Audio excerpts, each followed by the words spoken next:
All right, everybody, this is going to be a quick video on how I made this sock for my daughter. I am using my 48 stitch cylinder. This is yarn I got from a local yarn store that's no longer around anymore. This was their house yarn, and it's an Angora, hold on, I'll tell you. It's an Angora cloud, and it's acrylic and Angora. So that's what I'm going to show you. Hung hem, heel, toe. All right, first I need to get this off of here because I didn't do that. All right, so this is my cast on bonnet in case you're new to circular sock machines. And this is the waste yarn I am pulling out. And I made this a split ring bonnet when I made it. It's a little stiff. It was probably a little thick for the machine. I just got this for Christmas, so I'm still playing around with tension and whatnot. Oh, you can see all my junk in that corner.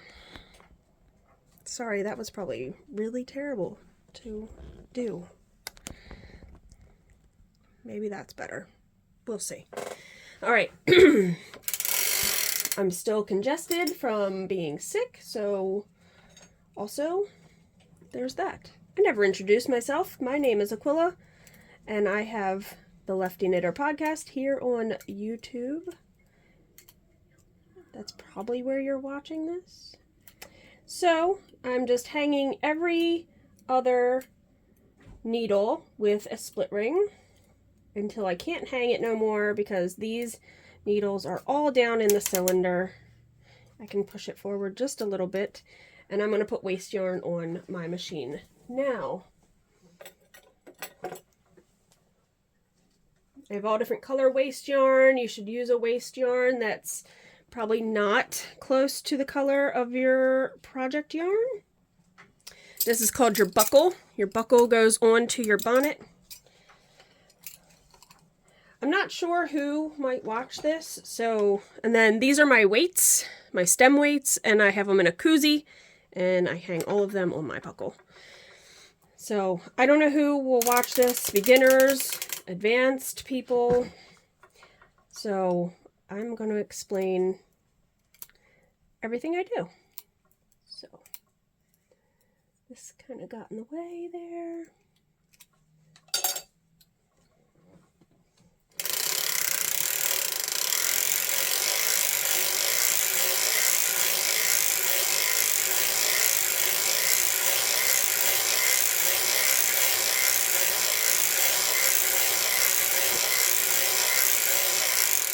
Now I'm going to just replicate the first sock, which I did a hung hem after 20 rows.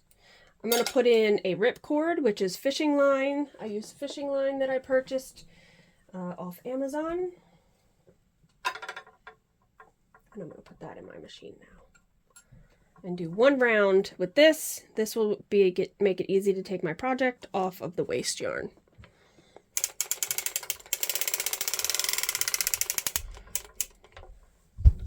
Apologize for any background noise. I do have a family. All right, so this is the yarn on the cone. We're going to do 20 rows of that without the heel spring on because I was experimenting, so I'm just going to make a matching sock to the first one. The hung hem is a little loose, but it works and she liked it. So, all right, I need to reset my counter, and that did one already.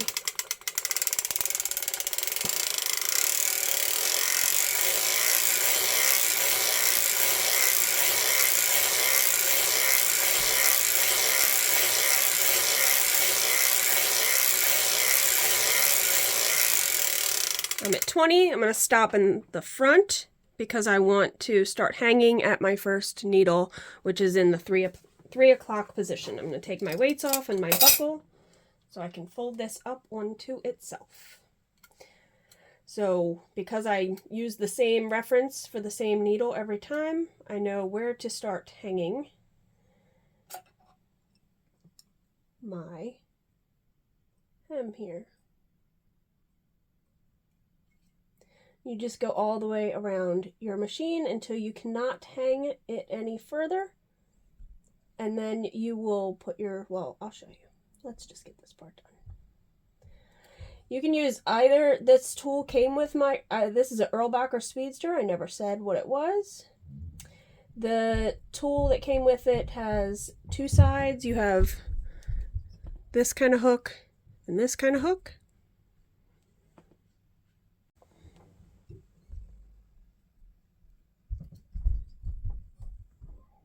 You can use either side of your hook, whatever you feel more comfortable with.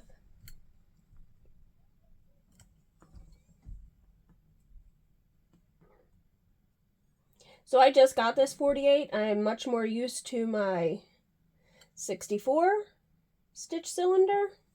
So with the 48, I have done a sock with a number 3 yarn, which is, I guess, considered DK. 2, I would think, is sport. But I did 2, I held fingering double on this and made a pair of fingerless gloves already. Then you're just going to crank around. You hang your weight back on, and I'm just going to hold this up with my legs and put the rest of these stitches on. So you just got to play with your tension, figure out which yarn goes through this. Worsted weight does not go through this. I did try, I mean, I guess I could really loosen my stitches a whole lot. I don't know what I would make at that point. I don't want the fabric to be, because if you loosen your tension, make the stitches longer, it makes a much more, not holy fabric, but airy fabric, I guess. Also, I am no expert, so you do what you feel is comfortable on your machine. And you just have to mess around. Like some people, I know some people that crank almost all the time with their heel spring on. I am going to switch to putting the heel spring on for this. It gets a little tight for the stitches. I just give it a little extra tension by hand. And then this is where it gets tricky to find your stitches when you get back around. All right, I'm going to let that go. I did 40 rows before I did the heel. So I'm going to put my heel spring on, and I'm going to do 40 rows. Now, I'm not going to tug on it at first so you guys can see. The stitches will ride up if the tension is too tight. And because I have the heel spring on, it makes the tension tighter. See how it makes like a wave? When I'm going faster, it kind of makes a wave where the stitches pull down onto the bed of the cylinder. And when the stitches are taking a minute, just like that, to pop down into your cylinder, your tension's a little tight. So if I were to really crank this with the heel spring on this whole time, see how they really didn't go down there. I would probably want to loosen my tension here, make my stitches like 2 clicks longer maybe. But I've already done the first one like this and it worked. So we're going to go to 60 rounds because that's 40 because I did 20 for the cuff. Now it's really getting, I feel like it's getting tight. Darker yarns, I have noticed, always seem to be a little thicker. Stop at the front of my machine so I can lift up all my heel stitches. This is your crescent tool. You use the crescent tool to lift up a bunch of needles at one time.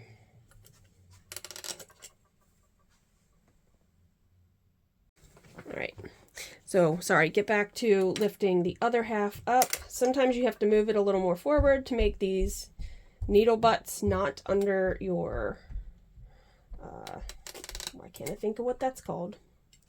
This thing. Words are escaping me. So for my heels, I always like doing a half, well, sometimes I do a deep heel. It just depends. But The one I really like is I lift half of the stitches, the back half, and then on each side I push one additional down. I have my half marks here marked with purple, if you can see that. I push one down on each side and I crank to the back. And then on the first round, so whatever I do one way, I'm going to do the same thing the other way. So on the first round, I lift 2. And then I'm going to mirror that on the other side. And then from here on out, I do one at a time until I get to the preferred amount of stitches for my heel. I'm just hand tensioning it right now before I put weights on. So one up. And every time I lift a needle, I'm decreasing the amount of stitches that are being knit. All right, now I really need to put my weights on. So these are my heel and toe weights. These are 1 pound a piece. They're a little fork, a hook, whatever you want to call it. And I'm going to put it right in the center on the front. You always want your weight to be pulling down on the stitches that are in work. So if you put your weight back here, it's not going to do anything. You need it to be under the needles that are working. And sometimes you have to readjust them. So over here, stitches that are working, right there. All right, lift and keep going. I always try to put my weights in before I change whatever I need to with my needles. So I do have this marked. It's really hard to tell. It's blue. And when I get to that, I'm going to lift that needle. So I'm going to lift. And I'm going to decrease 2 on the other side. Sorry, my kid decided to come down here, and if she makes noise, you know it's her. Okay, so 1 up, 2 down. So I'm putting these 2 back into work. That is also the method I like for increasing again. So 1 up on the working yarn side, where the yarn's coming from, and 2 down. You don't want to push them far down. You don't want to smush them. Then your latches might possibly close. So you want to just ease them down. Other people do different methods. There's lots and lots and lots of ways to do heels and to do toes and to do all the things on the machine. This is the preferred method I like, and what it looks like is it has a nice finish to it. It just looks nice.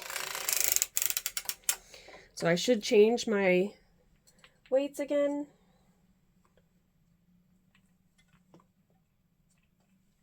All right, so 1 up and 2 down. 1 up, 2 down. 1 up and 2 down. And because I already had my heel spring on, I didn't have to put it on when I started my heel, because I was cranking with my heel spring already on. 1 up. I'm getting to my half marks. 2 down. I'm going to 1 up. I'm now back to the half mark on this side. 1, crank around. I'm going to lift on this side, and eventually all of these are going to go down. But I'm just going to crank to the front for now of my machine. And now I'm going to put all my needles back into work, making sure that oh, she's being called for bed. Making sure that all your latches are open. And now I can continue cranking around. And I did that for 50 rows for her sock. So we're going to do 50 rows. You want to keep your heel weights on because you've created that extra fabric. If you were to take them off, that pocket of fabric would not pull down enough tension with the weight. And see, it's popping up. And you would probably just drop a stitch or 2. All right, I'm getting demand for hugs, so hold on. Hugs. Love you. Why didn't you pause it? Good night. Sweet dreams. Okay. Well, I'm not going to bed yet. All right. So we're just going to keep going around. Sorry, 50 rows. These are not polished videos. If you've watched my videos before, this is how it is. Hey, guess what? I might not have enough yarn. We're going to see.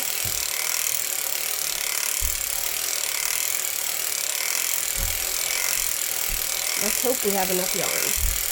This was a skein of yarn that I had made something previously with a long time ago. So if we run out, I'm not quite sure what I'm going to do. We are definitely going to run out. Oh boy. All right, let's move these weights.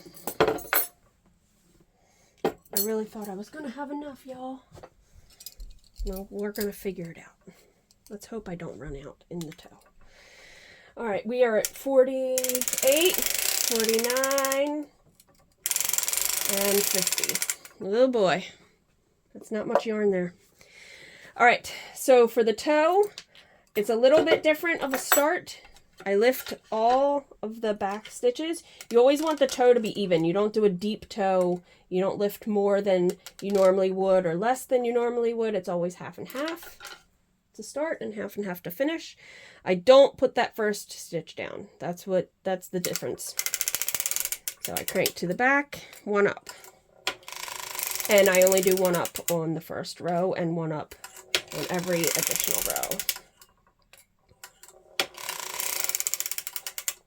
It's already starting to lift, so let's put in some weights. Oh, what am I gonna do?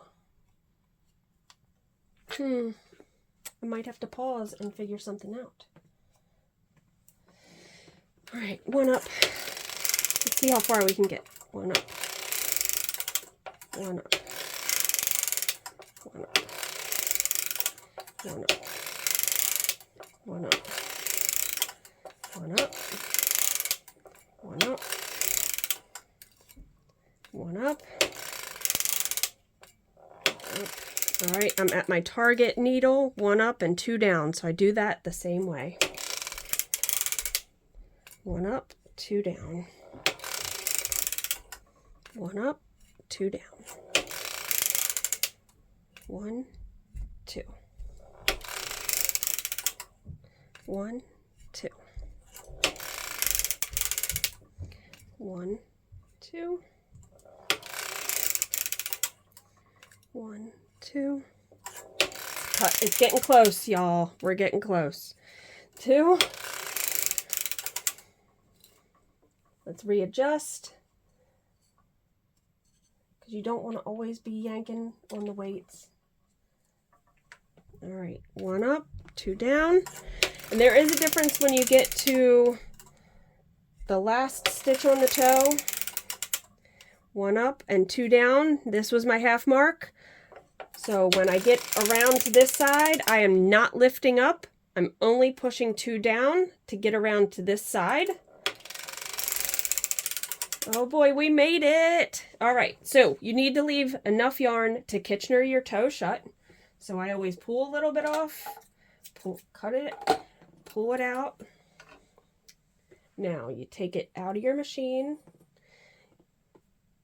You put it in between the unworked needle and the worked needle.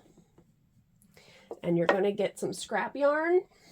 I have extra balls. This doesn't belong in there. I have tons of extra balls of my scrap yarn that I use. Sometimes I just put it in a jar so it's not flopping around everywhere. And we're going to put this in there. We're going to bring this around. Feed it into our yarn guide. I have a slotted yarn carrier. It comes with a not slotted yarn carrier. So that is extra from Erlbacher, just in case you were wondering. So I'm going to hold those tight. I'm going to make sure it catches those first couple stitches. Crank to the front. Put all my needles back into work. Because what I'll be doing is I'll be Kitchenering this side to this side from the waste yarn. All right. Slowly go around. I always do my first row pretty slow. I've dropped stitches at this point, and that is no fun. All right, I'm going to take my heel spring off to loosen that tension a little from the yarn.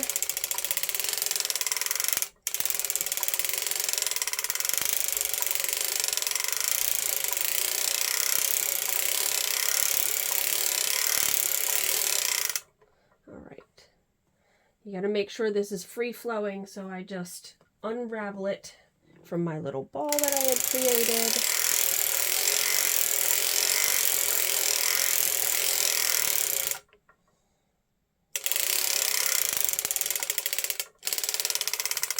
I always stop in the same spot too.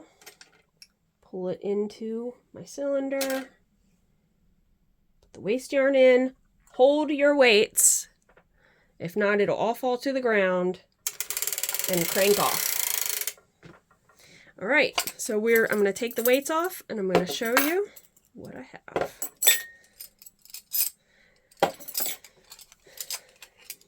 Take the buckle off. Now this is what I have. So I have my bonnet, my waste yarn. There's my fishing line, the hung hem, heel, foot, toe. I'll show you guys taking out this fishing line real quick. So you go to the opposite side. They call it a ripcord. They call it ripcord because you rip it out of your project. Put that down and you'll see it just comes right off.